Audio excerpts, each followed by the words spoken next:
Assalamualaikum warahmatullahi wabarakatuh. Kenalkan semuanya, nama saya Fatma Najma Milati dengan NIM 24811130037 dari kelas C2 Program Studi PJJ PAI UIN Cyber Syekh Turyati Cirebon. Memiliki buah hati adalah impian terbesar dari setiap orang tua. Tapi, apakah kamu tahu, apakah kita semua tahu bahwa di dalam Islam terdapat panduan khusus apa yang harus kita lakukan sesaat setelah bayi baru lahir? Nah, pada kesempatan kali ini kita semua akan mempelajari bab tentang hal-hal yang disunahkan atau yang harus kita lakukan untuk baby newborn atau bayi yang baru lahir. Berdasarkan kitab Tarbiyatul Aulad fil Islam jilid 1 karya Syekh Abdullah Nasih Ulwan. Apa saja? Check it out. Langkah pertama saat bayi lahir adalah mengumandangkan azan di telinga kanan dan iqamah di telinga kiri. Diriwayatkan dari hadis Abu Dawud dan Tirmidzi, wa'aitu Rasulullah sallallahu alaihi wasallam adzana fi udhunil Hasan ibn Ali hina waladathu Fatimah.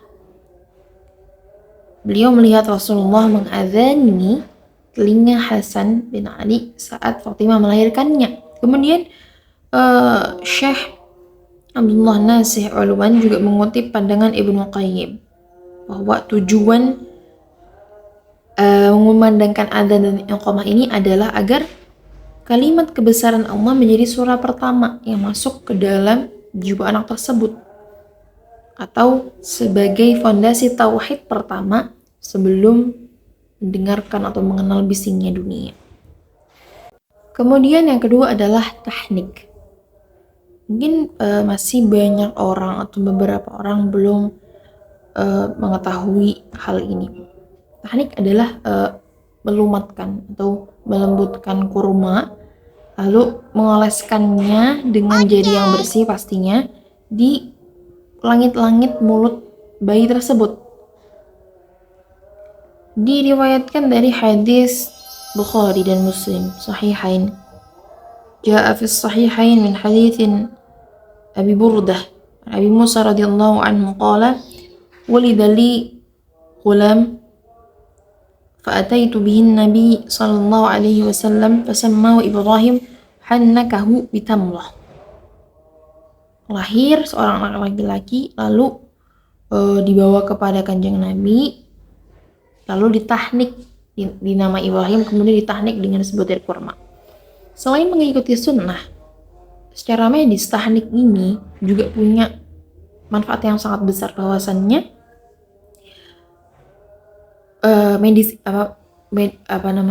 dari segi dunia medis membuktikan bahwasannya rasa manis dari kurma ini merangsang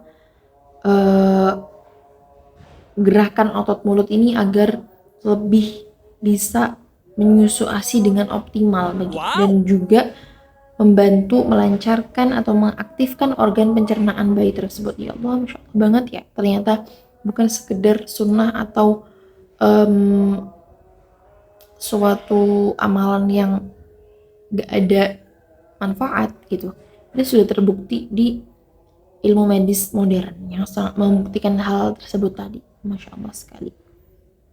Kemudian poin yang ketiga adalah sunnah yang ketiga adalah mencukur rambut bayi pada hari ke-7, kemudian menimbangnya dan bersedekah perak senilai dengan berat rambut tersebut. Beliau Syekh Abdullah mengutip hadis riwayat Imam Malik di dalam kitab Muwatta'nya, bahwasannya wazanat Fatimah radhiyallahu anha sya'ral Hasan wal Husain wa Zainab wa Ummi Kulthum fatasaddaqat bi zinati dzalika fiddah. Sayyidah Fatimah menimbang rambutnya Hasan, Husain, Zainab, Ummu Kulthum, lalu disedekahkan perak senilai atau seberat timbangan rambut tersebut. Mencukur rambut ini membersihkan kepala bayi tentunya dari kotoran lahir rahim, kemudian membuka pori-pori kulit kepala, dan juga mengajarkan kepada orang tua bayi tersebut untuk melatih kepedulian sosial melalui sedekah perak kepada fakir miskin sejak hari-hari awal kehidupan sang anak. Masya Allah. Ini adalah poin ketiga dari sunnah yang diajarkan atau yang ditulis beliau Syekh Abdullah Nasih Ulwan dalam kitabnya Tarbiyatul Aulad jilid 1. Kemudian pada poin terakhir di kitab ini, beliau mengingatkan kita sebuah larangan keras untuk melakukan qaza atau mencukur rambut dengan model yang gak rata, yang cuma pinggir-pinggirnya saja dan menyisakan bagian tengah. Rasulullah ini melarang ini karena dinilai mengikuti kaum fasik, melarang keras untuk dipotong rambutnya bergaya qaza.